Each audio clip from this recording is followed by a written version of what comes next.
What's good, YouTube? And welcome to Figured Out Formats continuing to evolve. Heck, even Edison format keeps going and going, but in the current format, a lot of people think they know the matchups, they know the techs, and Pack has highlighted once again a tech that people weren't necessarily on, and now it's going on the market. Santa Claus is getting bought out. A lot of the kaijus are on buyout mode right now. Lava Golem has been going up in price. Even Sphere mode has been looked up, but why is Santa Claus going here?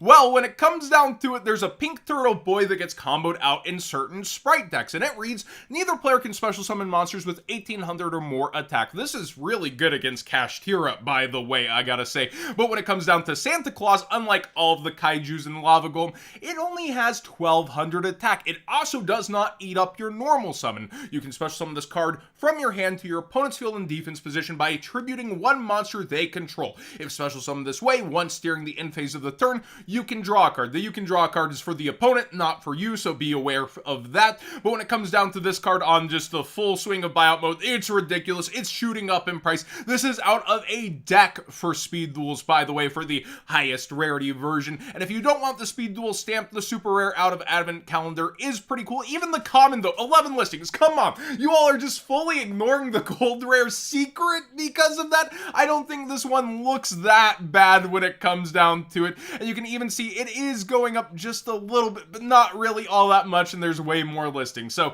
people picked around and left the gold as usual. What do you guys think of this one? I definitely do think that Santa Claus itself is a tech that does find reasons to be played, but usually a kaiju gets the job done. In this case, a pink turtle is saying otherwise. I will be back to streaming tomorrow. I might go live a little early at 6 o'clock Central. I'll have more giveaways ever than a regular stream with a 24-hour stream potential unlock where your dollars can vote if I will be doing a bulk picking 24-hour torture stream with guests on to speak, maybe a kind of run towards that subathon donathon eventually to see if people actually like it, or a tournament of madness which y'all seem to love and would give back to other duelists, and we'd have prizing for that. So again, this will definitely be the first thing in the giveaway pool, and all giveaways will be during that stream. Melfi has a buyout. Somebody actually DM'd me saying to keep an eye out that they were going to buy out Melfi, so if this was them.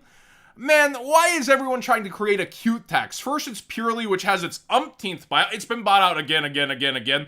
It's up towards 140 plus for the collector. Actual sale today at 140. People couldn't wait. There is bonus bucks on sealed, I think, today, not on singles. But Melfi of the Forest, Ultra out of Rise of the Duelist on buyout mode. This is kind of wild to me, but all of the OGs are the top rarities for Melfi. The cat, super, it's there. You have the puppy here, it's super, and I guess they're all commons out of the Megaton, so I don't disagree with having them at a cheap price. For the hollowed out version, there is Melfi Sprite, there's different mixes of decks, and I do like the deck, but buyout mode when nothing's going on because there's comparables slash rogue, I don't know, I just don't feel great about it, but be aware that this is a thing that's happening. Grave of the Super Ancient Organism, anti-Kashtira, I would assume in terms of the tech. This card does read that all level 6 or higher special summon monsters on the field cannot declare attacks or activate their effects. Remember, XCs don't have levels, but this helps you kind of stop them from comboing a bit faster or going too far or being able to get free pluses, that kind of thing. So I would assume it's for that. Let me know in the comment section down below if there's a more generic reason like for this being used, but this card has been hyped a ton in Yu-Gi-Oh history. Overhyped, I would definitely say. And OTS 20 giving a more recent super and all these quantities starting to go, it's eyebrow raising. Maze of Memories is actually now under, it's a failed set in a sense, under that $60 mark, but the collector rares are spiking. Excel Stardust Synchro, well, it is actually up in price here, going up. That was one of my calls, but the ultra rare not doing what I thought it would fully. It's starting to head back up, but it is way under the price I thought it would be at for this set. And Baroness also starting to go up towards 45, by the way. It was around 40 pretty solidly, and it's starting to spike towards 45 as people just don't want to open this for the terrible ratios. If you're hunting a specific collector rare, that's 1 in 4 cases, 48 almost boxes. I think it's 45 technically, because you see 1 collector rare in every 3 boxes, 4 per case. So yeah, you would go through 45 boxes to have a chance mathematically at getting every single one on average. So yeah, Baroness way up, understandably. Waifu tags almost being treated like a Starlight out of the set. People prefer Starlights, but this is max rarity for a card that has been in the metagame for a long time and is still being played in the metagame. Also heavily prevalent on Master Duel. I think a lot of people really like this card, but also this going up. So be aware, multiple stonks within Maze, despite the sealed going down in price. Stardust Dragon itself going up with that collector rare. Remember, it does summon one of these, so there's a reason. Black Rose recently got bought out for its Starlight rare, and the lowest, once again, is around $800 on market for Stardust right now. Photon Vanisher common, and also I think it comes originally as a rare, if I'm not mistaken. Those are the only 2 printings. Legendary Duel Season 2 continuing to give back in with Photon Hypernova having come out, giving Photon actual support. So remember, there are players for the deck, all 5 of you guys out there playing worse Blue Eyes, as I call it. At this point, I actually don't know. Maybe it's better Blue Eyes. But when it comes down to Photon Vanisher, it is up in price for the common, so don't just be selling this out of bulk. It's a $3+ card, and during this spike right now, pretty much a $4+ card. Gizmek Orochi Collector Rare did spike. I called this one. I think it was a pretty easy one. Amazing Defenders, people don't necessarily want to open it, even with all of these different collector rares that keep getting bought out. It is also under 60, but has been climbing back up slowly.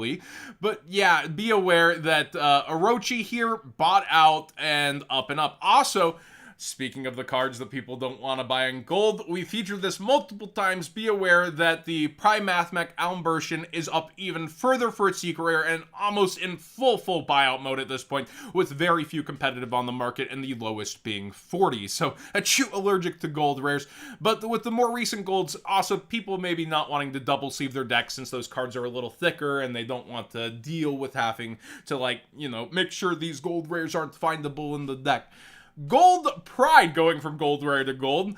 It has all been going up slowly and steadily for the most part. We've seen buyouts and simmer downs in prices, but right now the Captain Starlight is at one of its highest prices versus market price in actual sales, backing it. Some people spending ridiculous amounts on them, but yeah, around the $175 for the Starlight, and people made a big deal of her artwork when she came out. So if this deck really does get legs to stand on in the next support, it'll be interesting, but this is that kind of hedge bet gambling we've seen. People bought out War Rocks time and time again. They also had success buying out Spiral time and time again.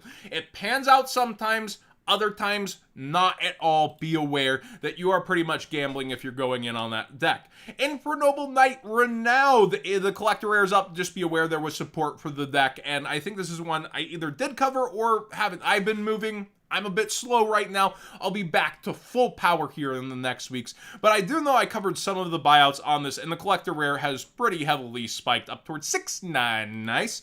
We have Battles of Legends. Speaking of Starlights getting bought out, this sealed is going back up, so it's looking a bit successful on that Chase Starlight model that Konami's really going to be going with, not only on the next Battles of Legend, because we know there's 20 plus Starlight rares in there. I would guess 25, because they've also announced that one of their next core sets will end up having 25th anniversary cards. So we don't know if there will be a ton of imports in the core set, if it's going to be a ton of cards from the set and only one import. I really hope they import a ton of cards. That would be freaking awesome. And how the ratios will work. Will they down it to 1 per case with all those extra cards, or will it be harder? We'll have to wait and see. But for this, we do see that the model has been a bit successful, because at first this was down and now it's been steadily going up, and Exodia's leading that charge. Access code talker about where it launched, and the limbs for Exodia have gone up over time as a whole, but this is really crazily priced in my opinion versus OGs, etc.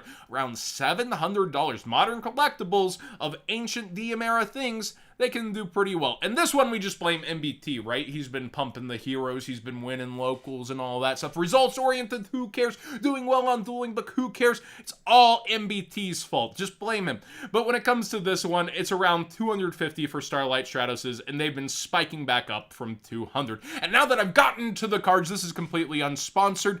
Remember that there is an Exodia model kit coming out that just looks absolutely insane. And I think $63 is a pretty good price, especially with $4 flat rate shipping from Big Bad Toy Store. I do not have an affiliate link. Use somebody else's as a creator like Jobbies or somebody else's. But when it comes down to this Exodia, I really think it is awesome, and I think it looks good, and I'm excited for Konami to continue things like this, and hopefully we get something eventually to like a Divine Arsenal AA Zeus version of this. That would be amazing. But again, price-wise, for figure, for quality, I think this looks pretty darn good for what it is. Thanks for watching today's Market Watch. Please subscribe if you haven't already. Give this video a thumbs up if you enjoyed the video. And remember, live stream tomorrow. We'll try to go live at 6 o'clock Central. If I'm not by then, it'll probably be 7. I do have new internet. I've been working with that as well. But it should be a smooth stream tomorrow, and I look forward to seeing y'all. Thanks for watching.